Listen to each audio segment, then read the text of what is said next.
Hi friends, నేను మీ నానిని. అందరూ ఎలా ఉన్నారండి? అందరూ బాగున్నారు అనుకుంటున్నాను. సో ఈరోజు వీడియో వచ్చేసి బైక్ మెయింటెనెన్స్ ఏ విధంగా చేసుకోవాలి, బైక్ మెయింటెనెన్స్ ఒక టిప్స్ అయితే చెప్పాలనుకుంటున్నాను.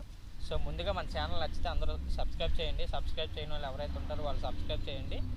వీడియో నచ్చితే మాత్రం లైక్ అనేది తప్పకుండా వేయండి. ఓకే అండి, ఇది నా బండి అండి. ఇది నేను సెకండ్ హ్యాండ్లో తీసుకున్నాను బండి అనేది. సో సెకండ్ హ్యాండ్లో తీసుకొని మీ మెయింటెనెన్స్ ఏ విధంగా చేసుకుంటున్నానని చెప్పేసి ఈరోజు నేను చెప్పాలనుకుంటున్నాను. సో నేనైతే ఈ యొక్క బండి అనేది 60,000కి తీసుకున్నానండి. తీసుకుని 1.5 year అవుతుంది బండి అయితే తీసుకొని. సో నేనైతే కొత్త బండిలాగే వాడుతున్నాను బండి అనేది. సో ఈ బైక్ అయితే 160 ccతో వస్తుందండి. సో మనకు వచ్చేసి 159.7 ccతో అయితే ఈ యొక్క బైక్ అనేది ఉంటుంది. ఇది 4-stroke ఇంజిన్ అండి. సో ఈ బైక్ అయితే single cylinder and 5 speed gear box అయితే వస్తుంది. సో ఈ బైక్ అయితే మాత్రం టీవీఎస్ కంపెనీలో ద బెస్ట్ బైక్ అండి, అపాచీ ఆర్టీఆర్ 160 అయితే. సో ఈ విషయం అయితే అందరికీ తెలుసు, కానీ యూజర్ ఎవరైతే బైక్ యూజర్ అయితే ఉన్నారో ఈ బైక్ యూజర్ వాళ్ళకైతే బాగా తెలుస్తుంది. సో తెలియని వాళ్ళకైతే ఇది బాగా వీడియో అయితే యూజ్ అవుతుంది. సో మ్యాక్సిమం మీరు వచ్చేసి సెకండ్ హ్యాండ్ వెహికల్ అయితే తీసుకోవాలనుకుంటే మాత్రం సో మీరు కొంచెం సీసీ అనేది ఎక్కువ ఉన్న బైక్ తీసుకోవాలనుకుంటే బజాజ్లో పల్సర్ 150 కానీ టీవీఎస్లో అపాచీ ఆర్టీఆర్ 160 కానీ తీసుకోండి. సో ద బెస్ట్ బైక్స్ అయితే ఈ రెండు బైక్స్ అండి. సో ఇవి అయితే మంచి మెయింటెనెన్స్ ఉంటుంది, బైక్ అయితే మైలేజ్ కూడా బాగా వస్తాయండి. నాకు ఈ బైక్ అయితే మాత్రం నా మెయింటెనెన్స్కి తగ్గట్టు అయితే కంపెనీ అయితే అప్పుడు ఈ యొక్క బైక్ దిగినప్పుడు అయితే 50 మైలేజ్ అనేది వస్తుందని చెప్పారు. సో నా బైక్ అయితే 45-46 వరకు అయితే మైలేజ్ వస్తుందండి. నేను కరెక్ట్గా చెక్ చేయలేదు, కానీ పెట్రోల్ బట్టి చెక్ చేసుకుంటే మాత్రం నా బైక్ అయితే మాత్రం 45+ అయితే మైలేజ్ అయితే వస్తుంది. సో ఇది నా మెయింటెనెన్స్ మీద మైలేజ్ అయితే బాగా వచ్చిందండి. ఎందుకంటే సెకండ్ హ్యాండ్ వెహికల్ అంటే మైలేజ్ వస్తుందని చెప్పేసి ఎవరు ఎక్స్పెక్ట్ చేయరు. సో నేనైతే మాత్రం దీని మెయింటెనెన్స్ అనేది బాగా చేసుకొని ఈ బైక్ అయితే ఈ విధంగా యూజ్ చేసుకుంటున్నాను. సో ఈ బైక్ అనేది కూడా వేరే మోడల్ ఉండేది, అది ఫోటో కూడా మీకు వేస్తాను చూడండి. సో ఇదైతే నేనైతే 5,000 పెట్టి నా బైక్ ఈ విధంగా మోడిఫై చేయించుకున్నాను. సో BS6 మోడల్ లాగా నేను కావాలంటని చెప్పేసి మా ఫ్రెండ్ మెకానిక్ ఉన్నాడు. సో పెయింటింగ్ అబ్బాయి కూడా ఒక అబ్బాయి ఉన్నాడు, మా అన్నయ్య. సో అన్నితో నేను ఈ బండి అనేది కొత్త బైక్ లాగా అయితే రెడీ చేసుకున్నానండి. సో నాకైతే సెకండ్ హ్యాండ్లో అయితే ఈ బైక్ ఎప్పుడు అనిపించలేదు, నేను ఆ విధంగా మెయింటెనెన్స్ చేసుకుంటాను కాబట్టి. సో మెయింటెనెన్స్ అనేది కూడా బైక్ మీద చాలా డిపెండ్ అయ్యి ఉంటుందండి. సో అది మాత్రం ఎవరు మర్చిపోకండి. ఓకే అండి, ఈ యొక్క బైక్ ఫీచర్ చూసుకుంటే ఈ యొక్క బైక్ అనేది మ్యాక్సిమం పవర్ 15.2 bhp 8,500 rpmతో అయితే వస్తుందండి. మ్యాక్సిమం టార్క్ వచ్చేసి 13.1 Nm 4,000 rpmతో అయితే ఈ బైక్ అనేది అవైలబుల్గా ఉందండి. ఈ యొక్క బైక్ అయితే సెకండ్ హ్యాండ్లో దొరుకుతుంది. ఇది వచ్చేసి BS6 కాదండి, BS4 అండి. సో మనకి సెకండ్ హ్యాండ్ వెహికల్ తీసుకోవాలనుకుంటే మాత్రం ఈ యొక్క బైక్ అయితే మీకైతే చాలా బాగుంటుందండి. సో మీరు మెయింటెనెన్స్ అయితే బాగుంటే ఈ యొక్క బైక్ అయితే తిరిగి చూడవసరం లేదు, ఎవరైనా మంచిగా వాడుకోవచ్చు. ఈ యొక్క బైక్ అయితే మాత్రం మనకి డిజిటల్ స్పీడోమీటర్తో అయితే వస్తుందండి. దీని డిస్క్ వచ్చేసి 217 mm పెట్రోల్ డిస్క్ అండి. బ్యాక్ అయితే మాత్రం డిస్క్ వేరియంట్లో కూడా ఉంది. సో డ్రమ్ బ్రేక్ అయితే కూడా ఉంటుంది, నాదైతే డ్రమ్ బ్రేక్ అండి. సో అయితే బ్రేకింగ్ పరంగా అయితే బండి అయితే మంచిగానే అవుతుంది. సో ఇదైతే ABS కాదు, బైక్ అయితే మాత్రం నాన్ ABS అండి. సో ఈ యొక్క బైక్ అయితే ఫ్యూల్ ట్యాంక్ కెపాసిటీ వచ్చేసి 16 లీటర్స్ అండి. నేనైతే మాత్రం 15 లీటర్స్ వరకు అయితే ఫుల్ ట్యాంక్ అయితే చేయిస్తాను, అప్పుడప్పుడు చేయిస్తాను. కానీ ఈ యొక్క బైక్ అయితే ఇప్పుడు వచ్చిన బైక్లో అయితే ఫుల్ ట్యాంక్ కెపాసిటీ అయితే అంత ఉండట్లేదు. ఇదైతే మాత్రం 16 లీటర్స్ అండి కెపాసిటీ అనేది, ఫుల్ ట్యాంక్ కెపాసిటీ. సో ఈ యొక్క బైక్ అయితే మనకి వచ్చేసి బ్యాక్ టైర్ వచ్చేసి 110/80తో అయితే అవైలబుల్గా ఉందండి, ట్యూబ్లెస్ టైర్. సో ఫ్రంట్ అయితే 90/90 అయితే ఈ యొక్క బైక్ అనేది ఫ్రంట్ వీల్ అయితే ఉంటుందండి. ఇవ్వండి, సో ఇవైతే దీని మోడల్ టైర్స్ అయితే కాదు, నేనైతే మాత్రం CA టైర్స్ అయితే వేయించాను. సో ఈ యొక్క బైక్ టైర్స్ అనేవి అప్పుడు అవైలబుల్గా లేవని చెప్పేసి నేను ఈ టైర్స్ అయితే వేయించడం అయితే జరిగిందండి. ఇవ్వండి, ఇది 160 cc. సో ఈ మోడల్ అయితే ఈ యొక్క బైక్ కాదు. సో నేనైతే ఈ విధంగా BS6 లాగా బైక్ అయితే చేయించుకున్నాను. సో లుక్ పరంగా అయితే నేనైతే ఈ విండీ సీల్ కూడా నేను వచ్చేసి అమెజాన్లో తీసుకొని వేయించుకోవడం అయితే జరిగిందండి. సో నేనైతే ఇది వచ్చేసి పెయింటింగ్ అనేది చేయించడం అయితే జరిగిందండి. బాడీ అంతా ఫుల్ పెయింటింగ్ అయితే చేయించలేదు, హాఫ్ బాడీ చేయించాను. సైలెన్సర్, ఇంజిన్ సైడు, టైర్స్కి, ఈ యొక్క డిస్క్కి, ఇక వీటికైతే వేయించడం అయితే జరిగిందండి. ఈ యొక్క ఫుట్ రెస్ట్లు అయితే ఏవైతే ఉన్నాయో వాటికి మాత్రమే చేయించడం జరిగింది. ఇది వచ్చేసి మ్యాటీ బ్లూ అండి. సో కొంచెం ఓల్డ్ మోడల్ కాబట్టి సైన్ అయిపోవడం వల్ల కొంచెం ఇదైతే మాత్రం నార్మల్ పెయింటింగ్లో కనిపిస్తుంది, కానీ మ్యాటీ బ్లూ అండి ఇదైతే మాత్రం. సో నేనైతే బైక్ అయితే ఈ విధంగా మెయింటెనెన్స్ చేసుకుంటాను. సో ఎవరైనా బైక్ అనేది డ్రైవ్ చేసినప్పుడు కూడా థ్రోటల్ ఏదైతే ఉంటుందో ఇది థ్రోటర్ అనేది చాలామంది ఏంటంటే ఇలా ఇవ్వడం అయితే జరుగుతుంది. అలా కాకుండా కొంచెం స్లోగా ఇలా మీరైతే థ్రోటర్లో ఇవ్వండి. సో అప్పుడైతే మీకు బండి కండిషన్ బాగుంటుంది. సో బండి ఏంటంటే పెట్రోల్ ఎక్కువ లాక్కోకుండా మీకు వచ్చేసి మైలేజ్ అవ్వడానికి అయితే యూజ్ అవుతుందండి. ఇంజిన్ సైడ్ కూడా నేనైతే నీట్గా బండి అయితే ఉంచుకుంటానండి, డస్ట్ అనేది లేకుండా. సో నిన్నే వాటర్ వాష్ అనేది నేనే చేసుకున్నాను ఇంటికాడ బండి అయితే. సో ఇది చూడండి.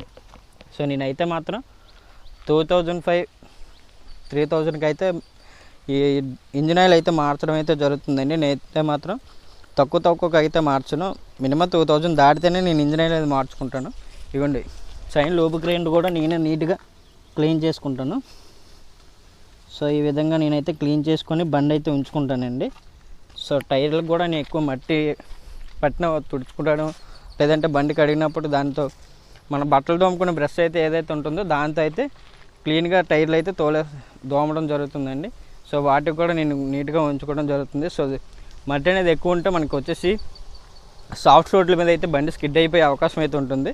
సో దానివల్ల ఏంటంటే మనం పడిపోవడం జరుగుతుంది కాబట్టి నేనైతే నీట్గా ఉంచుకుంటానండి. ఇవ్వండి నా బండి అయితే ఈ విధంగా నేను మెయింటెనెన్స్ చేసుకుంటాను. సో మీరు స్పీడోమీటర్ చూసినా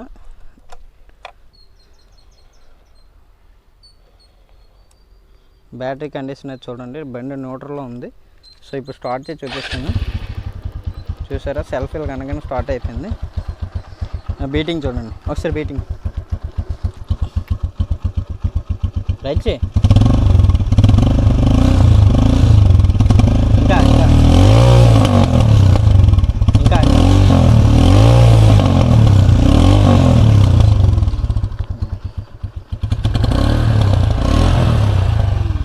సో నేనైతే ఈ బండి చూసారు కొత్త బండి బీటింగే అవుతుంది. నేను మెయింటెనెన్స్ అయితే ఆ విధంగా చేసుకుంటానండి. మీకు సిగ్నల్ చూసినప్పటికీ సిగ్నల్ లైట్ అనేది కూడా పనిచేయడం జరుగుతుంది. సో నేను బైక్ అయితే మాత్రం నీట్గా మెయింటెనెన్స్ చేసుకుంటానండి. ఇవ్వండి పాస్ లైట్ కూడా నేనైతే బైక్ అయితే ఈ విధంగా యూజ్ చేసుకుంటానండి. సో నేను ఎప్పుడైతే మాత్రం సో సెకండ్ హ్యాండ్ వెహికల్ అంటే ఎవరో నమ్మరు, నేను ఆ విధంగా యూజ్ చేసుకుంటాను. సో మీరు కూడా మీ బైక్ని ఈ విధంగా మెయింటెనెన్స్ చేసుకోండి. మీ బైక్ అయితే ఇంక తిరిగి చూడవసరం లేదు, అంత బాగుంటుంది. ఓకే అండి, చాలామంది ఏంటంటే BS6 అనేవి ఫెయిల్యూర్ అయిపోయి BS4లే బాగుండు బైక్స్ అని చెప్పేసి చాలామంది అంటున్నారు. సో అదైతే మాత్రం రాంగ్ అండి. BS6లో కూడా బైక్స్ అనేవి బాగానే ఉన్నాయి, కొన్ని బైక్స్ అయితే బాగాలేదు. సో వాటి పరంగా అయితే చూస్తే అయితే బిల్డ్ క్వాలిటీ అనేది బాగాలేదండి. BS4లో అయితే మంచి బిల్డ్ క్వాలిటీ అయితే ఇచ్చేవారు, ఇప్పుడు వచ్చేసి బిల్డ్ క్వాలిటీ అయితే అంత బాగాలేదు. సో వాళ్ళు వచ్చేసి చాలా టెక్నికల్ పరంగా వచ్చేసి సెన్సర్లు అనేవి ఎక్కువ పెట్టడం వల్ల సెన్సర్ల మీద ఇంట్రెస్ట్ చూపించడం జరిగింది, కానీ ఈ యొక్క బిల్డ్ క్వాలిటీ అయితే బాగోట్లేదు బైక్స్ అయితే. నేను చాలామంది దగ్గర చూశాను బైక్స్ మీద.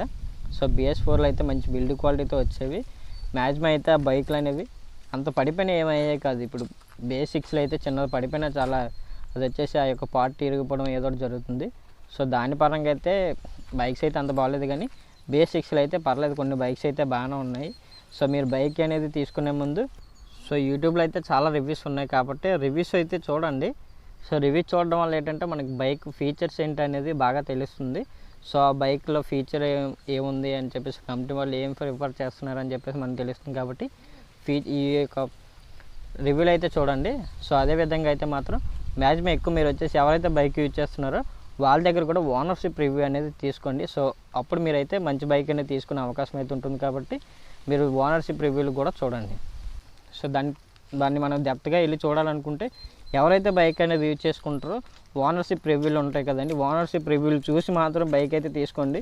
సో BS6లో మంచి బైక్స్ అయితే ఉన్నాయి కాబట్టి మీరు బైక్ అనేది తీసుకునే ముందు 1-2 సార్లు ఆలోచించి మంచి బైక్ అయితే తీసుకోండి.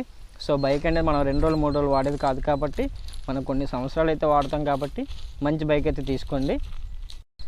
సో నా బైక్ అనేది నేను ఏ విధంగా డ్రైవ్ చేస్తాను అనేది కూడా ఈరోజు చూపిస్తాను ఈ వీడియోలో. సో వీడియో నచ్చితే మాత్రం అందరూ లైక్ చేయండి, వీడియో మాత్రం ఫుల్గా చూడండి, స్కిప్ చేయకండి. ఎక్కడ స్కిప్ చేయకుండా చూస్తేనే మీకు అర్థమవుతుంది కాబట్టి చూడండి వీడియో అనేది.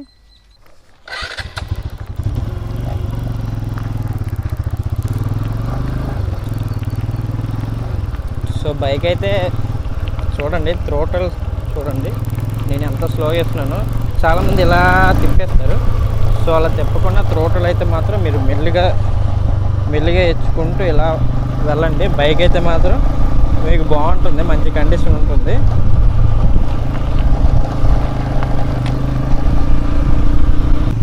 సో చాలామంది ఏంటంటే బైక్ అనేది డ్రైవ్ చేసేటప్పుడు గేర్లు అనేవి క్లచ్ మూయకుండా వేయడం జరుగుతుంది. సో ఆ విధంగా వేయకండి, క్లచ్ పెట్లు అయితే పోయే అవకాశం అయితే ఉంటుంది. కాబట్టి మీరైతే మాత్రం క్లచ్ అనేది మూసే గేర్ అయితే వేయండి. సో బైక్ అనేది మనం అంత మెయింటెనెన్స్ మంచిగా చేసుకుంటే మనకి బైక్ అనేది మంచి రిజల్ట్ ఇస్తే మనకు బాగుంటుందండి. సో అది మాత్రం ఎప్పుడూ మర్చిపోకండి. సో మన ఛానల్ అయితే మంచి వీడియోస్ అయితే వస్తాయి, బైక్ మెయింటెనెన్స్ వీడియోలు, బైక్ రివ్యూస్ వీడియోలు కూడా వస్తాయి.